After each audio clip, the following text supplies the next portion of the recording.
গল্পকথায় আজ আমি বলছি কবি আশিস সান্যালের কবিতা ভারতবর্ষ। ভারতবর্ষ কেবল মানচিত্র নয়, কালির আঁচড়ে বারবার বিক্ষত করলেও বুকের ভেতরে কোনো ক্ষতের চিহ্ন পড়ে না। শুধুই বদলে যায় তার চারদিকের প্রসারিত প্রান্তিক রেখাগুলি।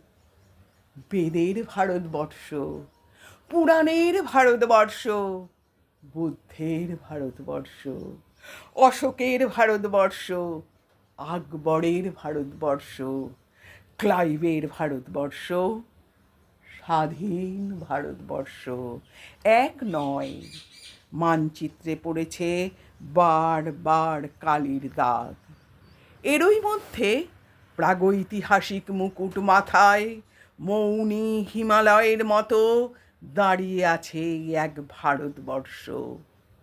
জন্মের মুহূর্তে যার বুকে মাথা রেখে কেঁদে উঠেছিলাম, সেই ভারতবর্ষ নয় আজকের এই নদী প্রান্তর খচিত জন্মভূমি।